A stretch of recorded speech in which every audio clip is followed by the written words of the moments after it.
The rain hammered against the windows of our small apartment in Seattle, mirroring the storm brewing inside me. Alaric, a 43-year-old software engineer, had always considered myself a logical man, a man of reason. But logic seemed to have abandoned me the moment I stumbled upon the truth. It started subtly. Elara, my wife of 15 years, a vibrant and passionate art teacher, had become distant. The late nights at the school, the hushed phone calls she took outside on the balcony, the way she flinched when I touched her, each a tiny, insidious crack in the foundation of our life together. I tried to ignore it, attributing it to stress, to the pressures of her job. I brought her flowers, cooked her favorite meals, planned weekend getaways. But the distance remained, a cold wall between us that I couldn't seem to break through. One evening, while Elara was supposedly at a faculty meeting, I decided to surprise her with dinner. I drove to her school, a bouquet of lilies on the passenger seat, a silly grin on my face. The parking lot was nearly empty, the building dark. I frowned, checking my watch. The meeting should still be going on. As I turned to leave, I noticed a single light glowing from her classroom window. Curiosity piqued. I parked the car and walked towards the building. The door was unlocked and I slipped inside, the silence amplifying my footsteps. I paused outside Elara's classroom, the soft murmur of voices drifting from within. Hesitantly, I pushed the door open. The scene that greeted me shattered my world. Elara was standing in the center of the room, locked in a passionate embrace with a man I vaguely recognized as one of the other teachers, a younger guy named Caspian. Their lips were locked, their bodies pressed together, oblivious to everything around them. The lilies slipped from my grasp, the bouquet scattering across the floor like fallen hopes. Time seemed to slow to a crawl. The blood drained from my face, my heart hammering against my ribs. A wave of nausea washed over me, threatening to overwhelm me. Elara and Caspian broke apart, their faces etched with shock and guilt. Elara's eyes widened, her hand flying to her mouth. "Alaric," she whispered, her voice barely audible. I couldn't speak, couldn't move. I just stood there, paralyzed by the sheer weight of the betrayal. Caspian stepped forward, his expression a mix of defiance and apology. "Alaric," I raised my hand, cutting him off. I didn't want to hear his excuses, his justifications. I didn't want to hear anything from either of them. Turning on my heel, I stumbled out of the classroom, out of the school, out of their lives. I drove home in a daze, the rain blurring the city lights, the image of Elara and Caspian seared into my mind. When I reached our apartment, I didn't go inside. I couldn't. I parked the car on the street and just sat there, staring blankly ahead, the rain drumming against the windshield. For hours I remained there, lost in a vortex of pain and confusion. How could she?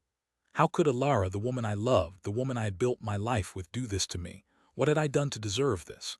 The questions swirled around in my head, unanswered, unanswerable. The next few days were a blur of shock and disbelief. I moved into a spare room, avoiding Elara as much as possible. When we did speak, our conversations were stilted, strained, filled with unspoken accusations and regrets. She tried to explain, to apologize, to tell me it was a mistake, a moment of weakness. But her words rang hollow, empty of meaning. "I don't understand," I said, my voice raw with pain. "What happened? What went wrong?" She looked at me, her eyes filled with tears. "I don't know," she said. I felt like something was missing, like I needed something more than me." I asked, my voice barely a whisper. She didn't answer.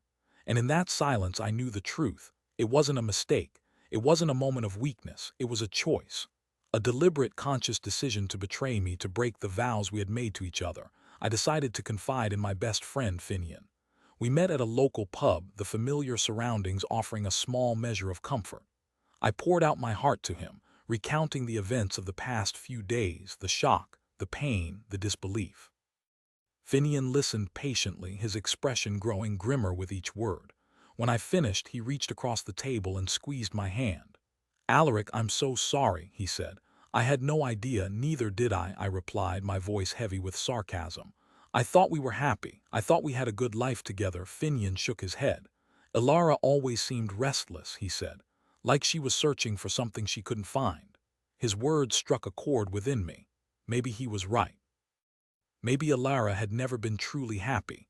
Maybe I had been too blind to see it. "What am I going to do, Finian?" I asked, my voice filled with despair. I don't know how to live without her. You will, Finian said, his voice firm. It won't be easy, but you will. You're strong, Alaric. You'll get through this. His words offered a small measure of hope, a glimmer of light in the darkness. But the road ahead still seemed long and daunting. I spent weeks in a state of emotional limbo, torn between anger, sadness, and a desperate longing to salvage what was left of my marriage. I went through the motions of daily life, going to work, eating meals, sleeping in a separate room, but my heart wasn't in it. I was merely existing, not living. One evening, while I was sorting through some old documents in the attic, I stumbled upon a box of Elara's belongings. Curiosity piqued. I opened it, sifting through the contents. Old photographs, love letters, mementos from our early years together. Each item a painful reminder of what we had lost. At the bottom of the box, I found a small, leather-bound journal. Hesitantly, I opened it, my eyes scanning the pages. It was Elara's diary, filled with her innermost thoughts and feelings. I knew I shouldn't be reading it, that it was a violation of her privacy. But I couldn't resist the temptation. As I read, my heart sank. The diary revealed a side of Elara I had never known. A side filled with discontent, ambition, and a deep-seated need for excitement and validation. She wrote about feeling trapped in our quiet, predictable life, about yearning for something more adventurous, more fulfilling. And then I came across entries about Caspian. She described him as charming, exciting, and everything I wasn't. She wrote about their secret meetings, their stolen kisses, their growing attraction to each other. The words were like a knife twisting in my gut. But it was one entry in particular that sent a shiver down my spine. In it, Elara wrote about her plans to leave me to start a new life with Caspian. She even mentioned wanting to take half of my savings, using my boring life as an excuse to take what she wanted. I closed the diary, my hands trembling. The betrayal cut deeper than I could have ever imagined. It wasn't just a moment of weakness. It was a calculated, premeditated act. Elara had been planning this for months, all the while pretending to be my loving wife. A wave of anger washed over me, hotter and more intense than anything I had ever felt before. I wanted to confront her, to scream at her, to demand an explanation. But I knew it would be futile. She would only lie, deny, and try to manipulate me. Instead, I decided to take a different approach. I would play her game, but I would play it better. I wouldn't let her see my anger, my pain. I would appear calm, collected, and completely unfazed by her betrayal. The next morning, I walked into the kitchen where Elara was making breakfast. I smiled as if nothing had happened. "Good morning, darling," I said, my voice perfectly normal. Elara looked at me, her eyes filled with suspicion. "Good morning," she replied, her voice hesitant. "How did you sleep like a baby?" I said. "I had the most wonderful dream." She frowned, clearly confused by my sudden change in demeanor. "What was it about?" she asked. "Oh, nothing important," I said, shrugging my shoulders.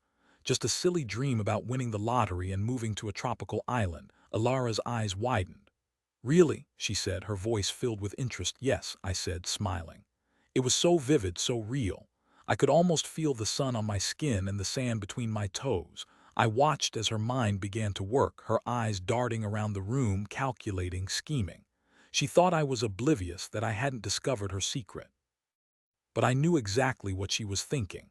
She was wondering how she could get her hands on my lottery winnings. Over the next few weeks, I continued to play the part of the unsuspecting husband. I showered Elara with attention, bought her expensive gifts, and took her out to fancy dinners. I even started talking about our future together, about buying a bigger house and starting a family.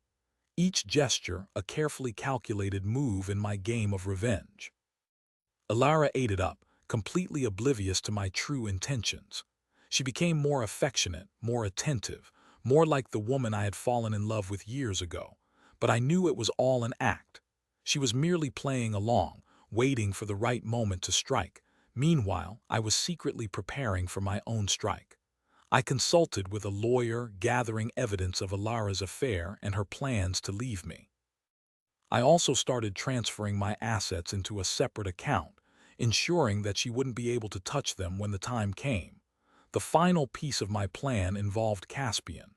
I knew that he was just as culpable as Elara, that he had willingly participated in her betrayal. I decided that he deserved to pay the price as well.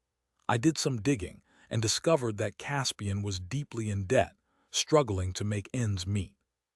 He was also secretly using drugs, a habit that was quickly spiraling out of control. I saw an opportunity to exploit his weaknesses, to use him to my advantage. I contacted Caspian, offering him a large sum of money in exchange for his help. I told him that I knew about his affair with Elara and that I wanted him to help me expose her. I promised him that if he cooperated, I would make sure that he was taken care of. Caspian hesitated at first, torn between his loyalty to Elara and the temptation of money. But in the end, the money won out. He agreed to help me, providing me with incriminating evidence of their affair, including text messages, emails, and photographs. With all the pieces in place, I was ready to execute my plan. I waited for the right moment, the moment when Elara was completely convinced that she had me fooled. It came on our 15th wedding anniversary. I had planned a romantic dinner at our favorite restaurant, a place filled with happy memories. Elara was dressed to the nines, her eyes sparkling with anticipation. As we sat down at our table, I raised my glass in a toast. To 15 years of love, laughter, and happiness, I said, my voice filled with false emotion. Elara smiled, clinking her glass against mine. To many more, she said. I took a sip of my wine, my eyes fixed on hers. You know, Elara, I said, I've been thinking a lot about our marriage lately. She nodded, her expression wary. What about it? She asked. You realize that we've grown apart, I said. That we're not the same people we were when we first got married. Her eyes narrowed. What are you saying, Alaric? She asked. I'm saying that I want a divorce, I said, my voice calm and steady. Elara's face paled. What? She gasped. I know about your affair with Caspian, I said, watching her reaction. I know everything. Tears welled up in her eyes. Alaric, please, she begged. I can explain. There's nothing to explain, I said. I've seen the evidence. I've read your diary. I know the truth. I reached into my pocket and pulled out a small envelope. I tossed it across the table, landing in front of her. What's this? She asked, her voice trembling. It's a copy of our prenuptial agreement, I said. As you can see, in the event of infidelity, you're entitled to absolutely nothing. Her eyes widened in horror. You wouldn't, she said. Oh, but I would, I said, smiling coldly.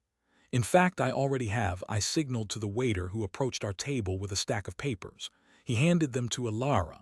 What are these? She asked, her voice barely audible. They're legal documents, I said.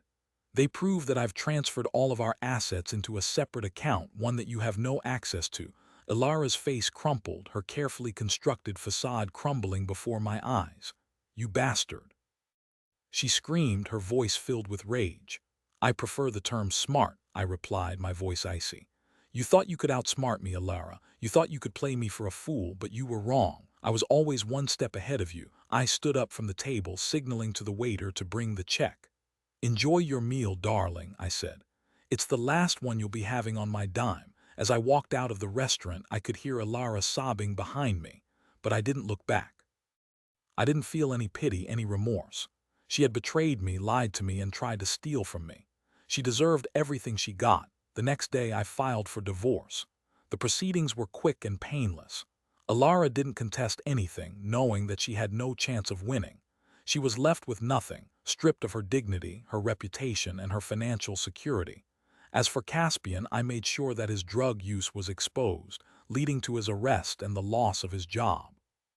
He was left penniless and alone, a pariah in the community. In the end, I got my revenge. I made Elara and Caspian pay for their betrayal, but the victory felt hollow, empty. I had won the battle, but I had lost the war. My marriage was over, my heart was broken, and my life would never be the same. I moved out of our apartment and into a small house on the outskirts of the city. I spent my days working, exercising, and trying to rebuild my life.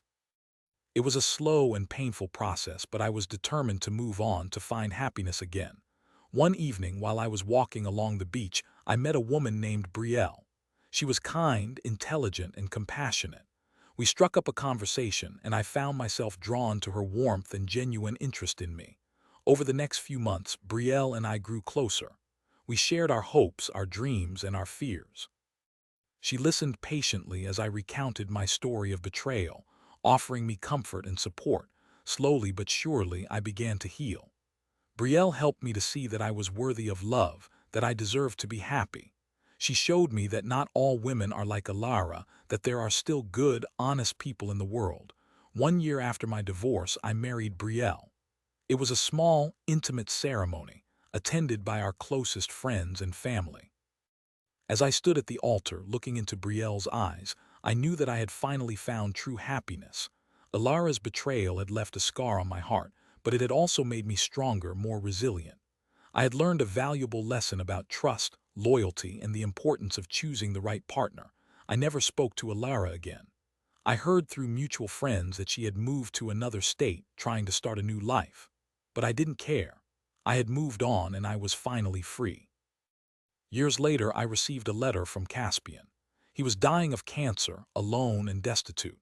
He begged for my forgiveness, admitting that he had been a fool, that he had ruined his life for a woman who didn't care about him. I hesitated for a moment, torn between anger and compassion. But in the end, I decided to forgive him. I wrote him a letter telling him that I forgave him and that I hoped he could find peace before he died. He died a few weeks later, a broken and remorseful man. His death served as a final reminder of the devastating consequences of betrayal. I often think about Elara, about the woman I once loved, the woman who had shattered my world. I wonder if she ever regrets her actions, if she ever thinks about the pain she caused. But I don't dwell on it.